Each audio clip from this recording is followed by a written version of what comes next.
Pada suatu hari, seorang anak laki-laki dari anak orang kaya jalan-jalan ke suatu kampung, di mana di setiap perjalanan tersebut banyak anak-anak gadis lagi mejeng kalau zaman dulu mah.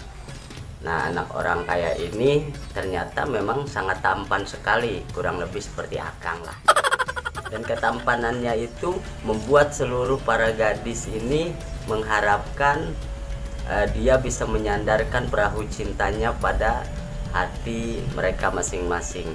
Namun ternyata anak orang kaya yang sombong ini karena merasa dirinya sangat tampan, merasa dirinya adalah anak orang kaya, dia sombong sama anak-anak gadis. Ya, saking tampannya itu anak orang kaya, sampai-sampai pada zaman masanya laki-laki kalau ngelihat dia ngehayal pengen jadi perempuan. Biasa ya, sampai seperti itu. Nah, sehingga pada saat jalan sore-sore di JJS, anak orang kaya tersebut, nah pakai motor, kalau zaman sekarang motor ya ada suaranya, lagi JJS nih, digoda nih sama anak perempuan. Halo bang, sendirian nih. Biasalah, dia itu tidak menggubris, ya kan, tidak menggubris godaan seorang wanita karena dia punya keyakinan karena ketampanannya itu pasti akan mendatangkan wanita-wanita supaya selalu dekat sama dia dengan tersendirinya. Nah, sehingga kalau ada yang wanita ada yang menyapa, dia tidak menggubrisnya gitu. Sehingga di perjalanan tersebut terus ada satu perempuan ngajak kenalan sama dia. Bang, tampannya, kenalan dong. Waduh, ini kata anak orang kaya, jawabnya apa?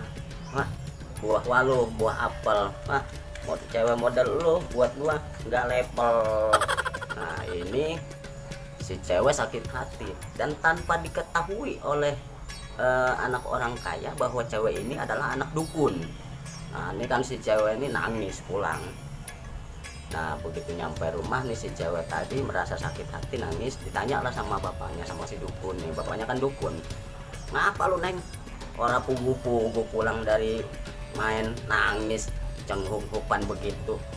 Nah, ini si anak dukun ini ngomong, saya sakit hati be. Sakit hati kenapa lu? Itu anak orang kaya yang direbutin itu, yang katanya tampan itu, menghina aye be.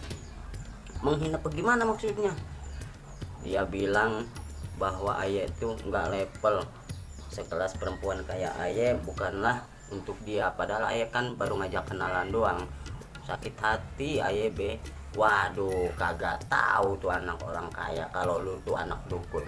Tenang, ntar biar gua kerjain tuh anak orang kaya. Iya be, mau diapain be tuh anak orang kaya? Pokoknya lu bakal liatin tuh anak orang kaya kagak bakalan aku, kagak ada bakalan cewek yang mau sama dia. Lu liatin aja. Oh gitu ya be, mantep dong be. Ya udah, lu jangan nangis aja. Nah, ini si dukun marah. Dikerjain sama dia tuh anak orang kaya.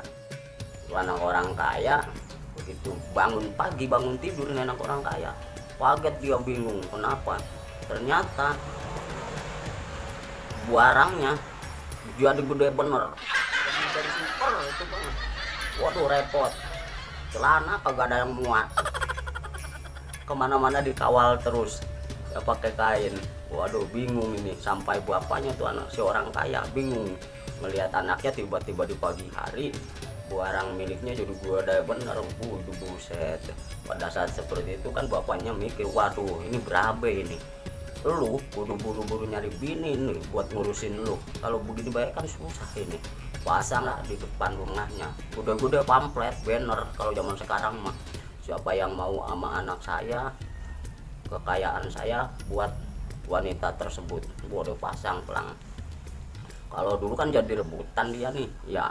Sekarang mah biarpun pasang pelang ternyata gadis-gadis banyak yang nolak.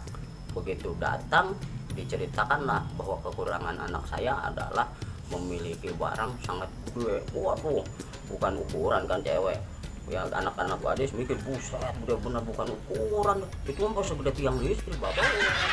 Kagak ada yang mau, kagak laku nih. Bingung bapaknya, biarpun banyak harta tiba-tiba anaknya jadi begini nih, kenapa ini? Akhirnya diputuskanlah oleh bapaknya, kalau begitu kamu cari tukang syariat dah ya, kali aja nih barang lu disyariatin bisa kecil lagi, bisa normal lagi, bisa seukuran lagi buat manusia. Wah, terserah babe dah.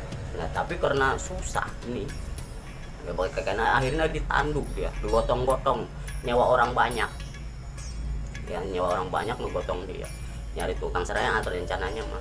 Nah digotong lah nih anak si orang kaya, kan namanya digotong orangnya berempat kiri kanan gantian, bingung kan kalau ada jalan miring laporan karena dia mah ada di dalam tanduk gitu kan, dalam tanduk.